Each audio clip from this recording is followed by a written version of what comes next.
This podcast is sponsored by Vicon, the Academy Award-winning developer of motion capture products for the life science, entertainment, and engineering industries. Vicon provides cutting-edge hardware and software with the highest accuracy. Shogun, Vicon's visual effects software, developed specifically for the needs of the VFX community, captures full body and high-fidelity fingers effortlessly in real time and delivers robust, accurate, reliable data. Shogun now includes custom-developed virtual production tools to power your next-level project. Find out more at www.vicon.com. Oh, hello, Internet. This is Troy Baker, and I'm here with your lovely, very, very British host, Victoria Atkin. And this is the Performance Capture Podcast. So essentially, motion capture performers, like all the other performers, are here to tell stories.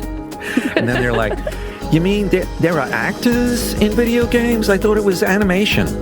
I kind of created my position. Like, nobody said, oh, here you go to school to become a performance capture producer. I pretty much created my own career. I had done so much work, I felt like it was time for me to give back to the community that was so good to me. The dots can tell if you're lying. Hi, my name is Victoria Atkin, and you're listening to the Performance Capture Podcast Season 3.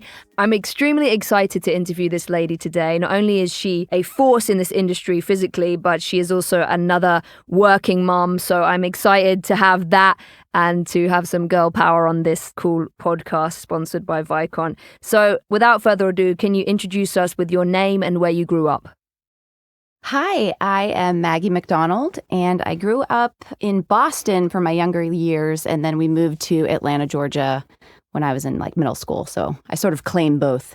And now you're in LA, right? And now I'm in LA. Yep. Cool. Yep. And can you tell us about what you do, your official title and where you work, or what it is, how you describe what you do? I like to call myself an action actress, but you could also say stunt woman or motion capture performer. I also am a stunt coordinator and a fight director for film and TV and for video games.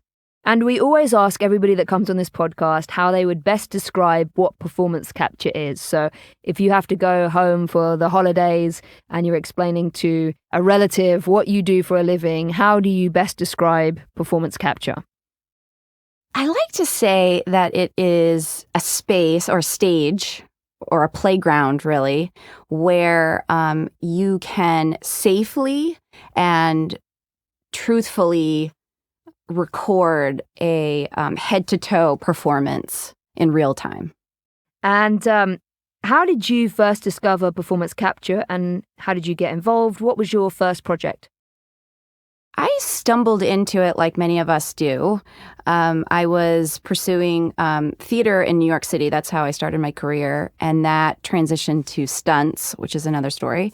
But I was hired from a stunt coordinator to do a video game. And I had never done any motion capture. And I remember walking in and just wanting to do my job right and not cause any waves. And I put the funny suit on. And, at the time, the markers were very large. And I remember every time I would fall, it was like, oh, that's going to leave a mark.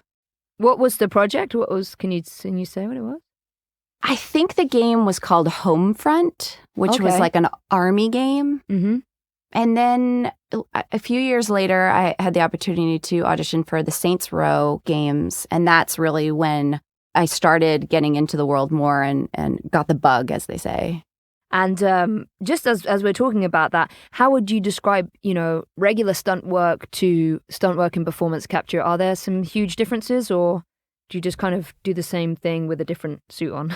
I think so. I think, and being a coordinator as well, the opportunity that performance capture provides us, as you know, is a place where we can keep it very contained and safe. There are a lot more pads and mats that can be involved that we can hide or edit out.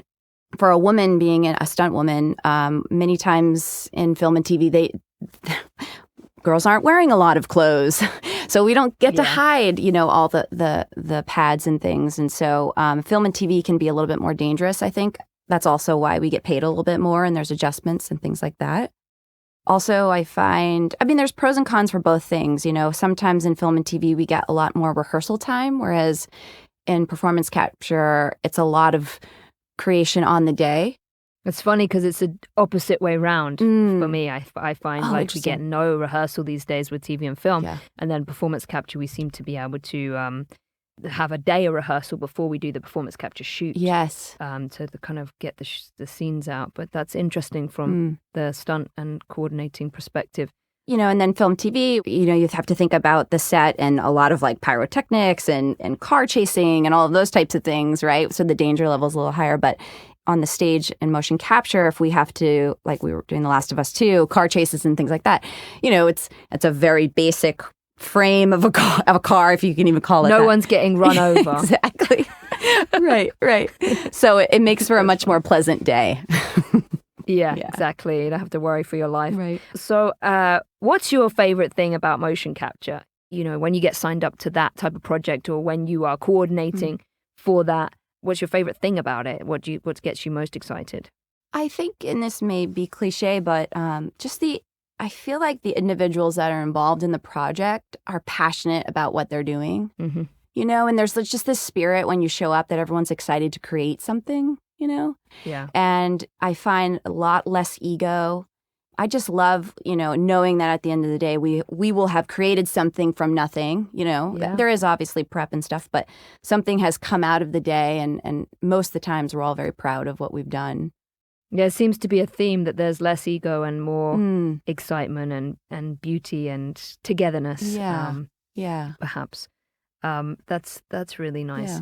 Can you tell us a specific experience? You just started talking about The Last of Us and building a sort of a car chase or a car stunt in that on the performance capture stage. Can you share with us maybe a funny experience that's happened to you? Oh, or gosh. Just a very memorable experience that you will never forget on the performance capture stage. I've said this story before, but I could talk at length about The Last of Us 2, but I think something that's like lesser known was one of my first jobs on the Saints Row franchise.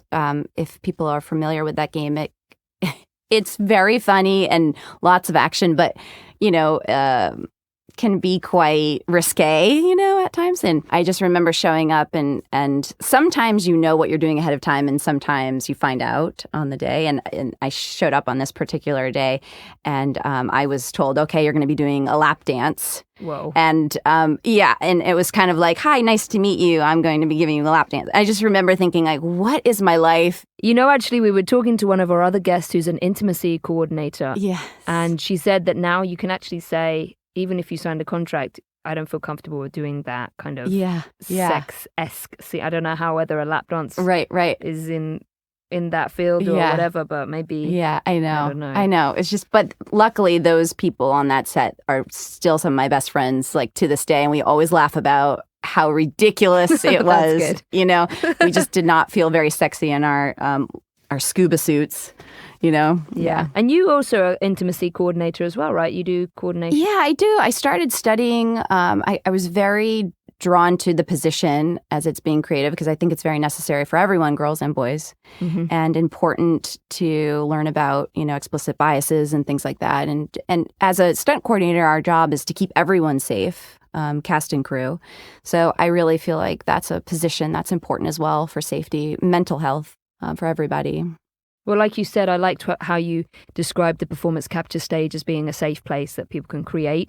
And I think that's definitely feels like that for most projects. We could get into we started talking about this with another guest about the ratio between men and women on sets. And I'm sure that that's something that you've experienced in the stunt world. I feel like it's probably even heavier male dominated than it is with us as actors. But I know I've had that multiple times, particularly when I was first starting out with the Assassin's Creed franchise.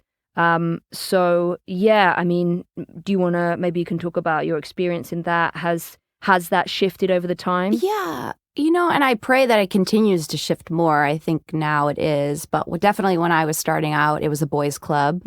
For a while in our industry still, if there was stunts, they were putting wigs on men. Yeah. And now that is like a total, they're not allowed to do that anymore. And rightfully so. There's no excuse anymore. Every type of woman you can find to do a motorcycle stunt or a fight or something.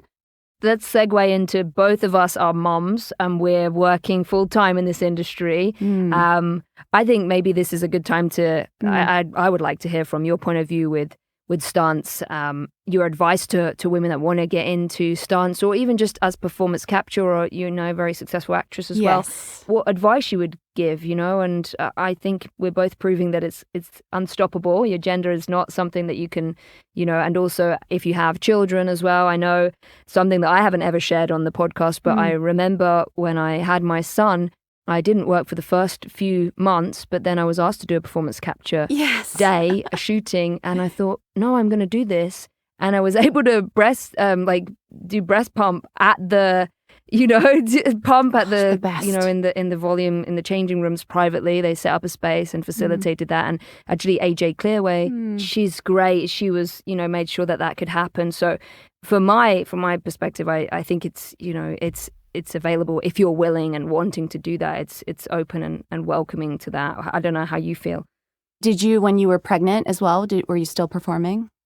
Yeah, I did. Actually, I don't know how about you, but obviously now I've had my son. Yeah. But I didn't tell anybody because it was very early on.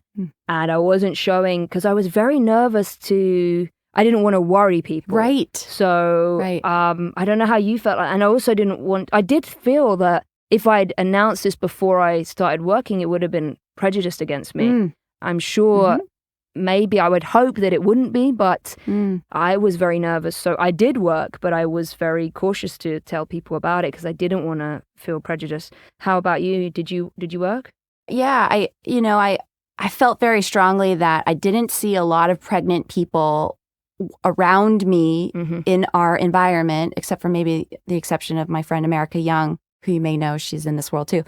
And I felt it very important to show up that way because in any other profession, we would be allowed to, right? Yeah. If we were in the office, we'd work right to the last minute. But exactly like you said, I had people calling me saying, do not tell anyone. Yeah. You'll be banned and all these things. And it was just the struggle of like, what is right for me and what's right for my family? And I chose, I need healthcare for this baby. We need to pay the bills too, Some of us are like the main income for our children, and also for our own mental health, We're not injured being pregnant. We are, I love it, yes. We are women that are producing another human being, and it's good for our mental health and for our physical health to be doing what we can do, Perhaps when we're extremely heavy and about to give birth, it's not the right idea. And in the crucial period right at the beginning.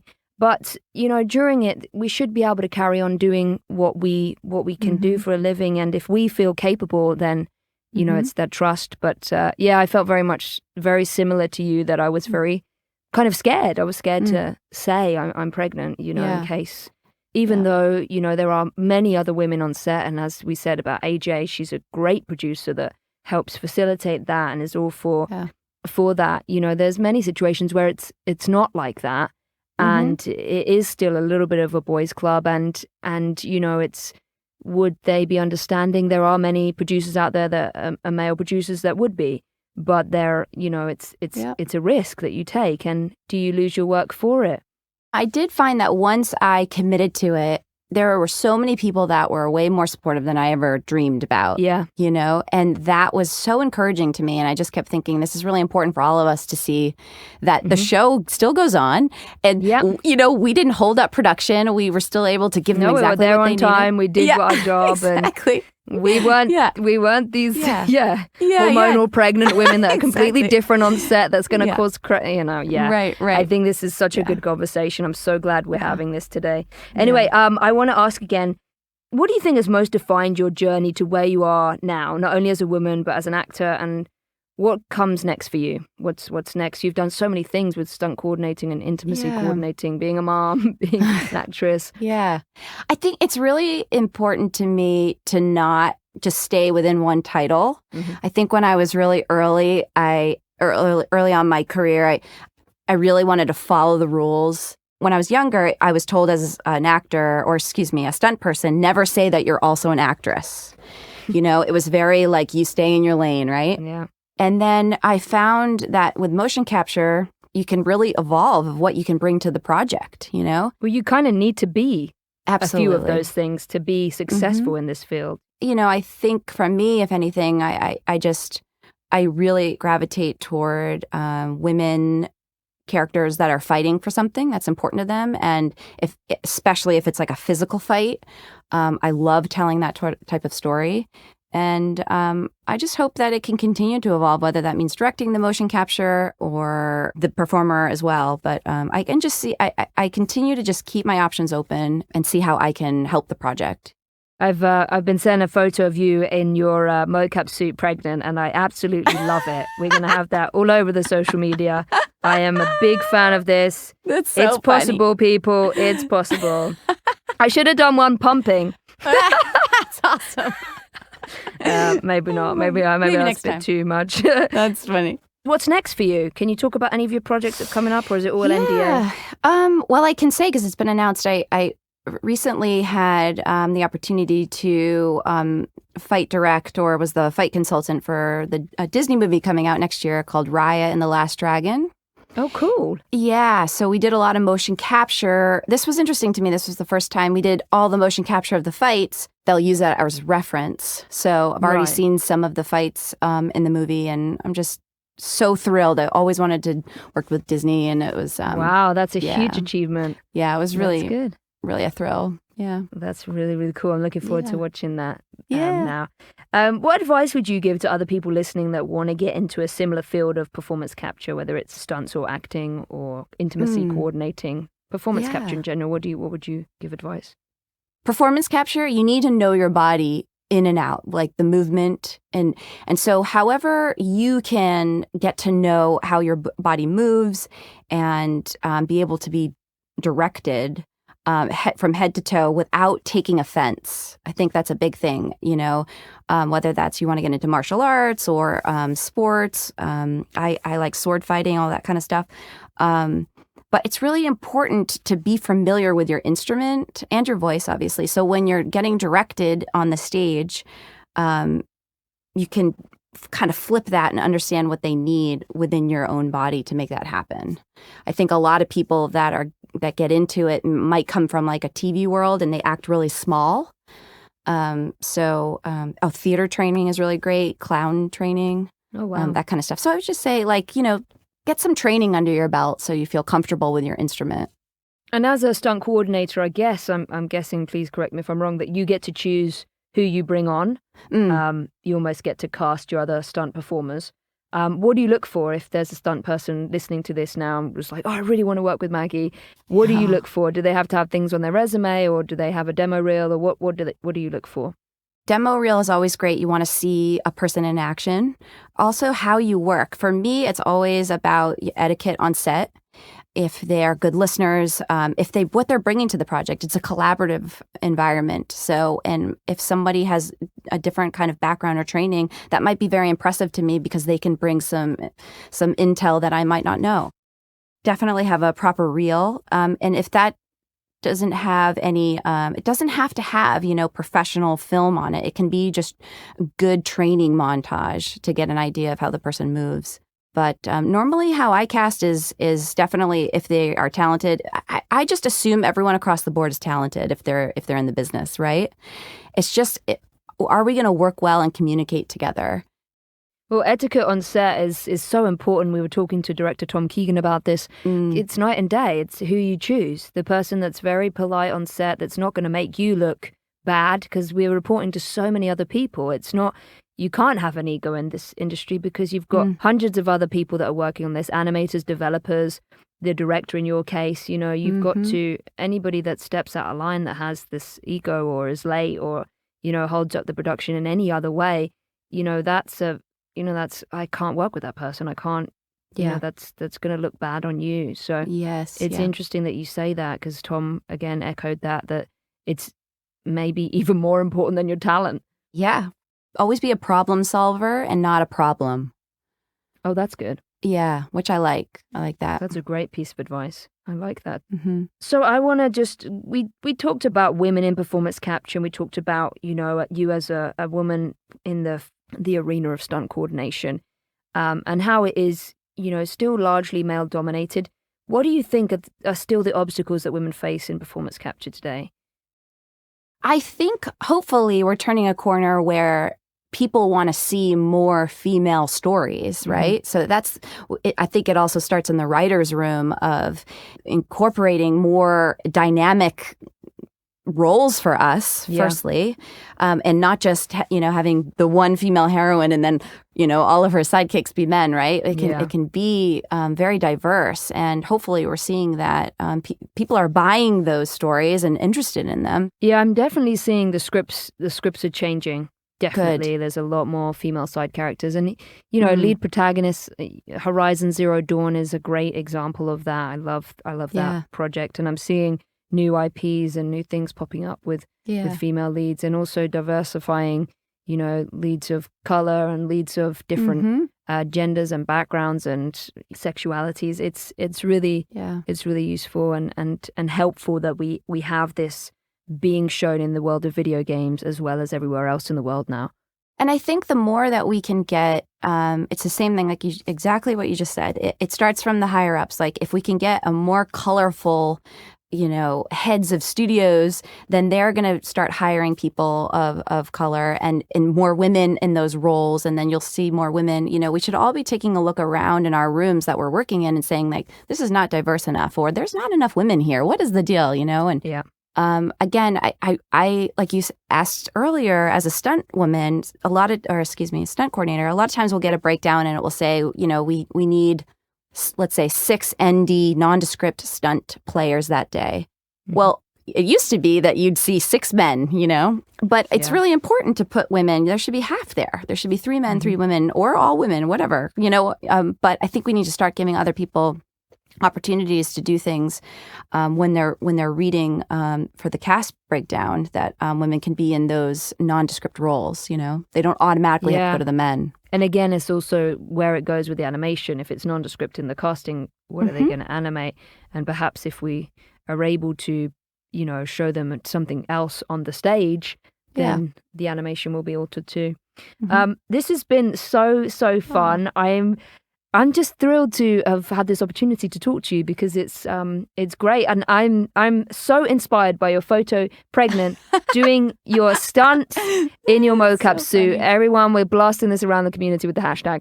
I'm sure most people have seen it before. I'm sad that I've only just seen this. I wish I'd seen this when I was pregnant. No, I'm so honored to be here. Thank you so much. So inspired by you as well. Oh, thank you so much, and hopefully we'll get to work together. In the future. I'm sure we will. How can everybody find you on social media? Are you on social media? Instagram is best. Okay. It's Maggie Macnew. So MaggieMacnew. And and if people want to get in touch with you about working as stunts or to employ you, have you got a website? I don't, but they can go through my agency at Vox if they want to find me there.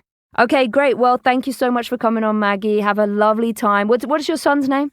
Reeves, cool. Yeah. Well, we're going to have to organize a performance capture play date for these 2 boys. Yes, great. We have to find some suits that are big enough for both of them at one point, and then we'll get some photos. I love it. That would be great.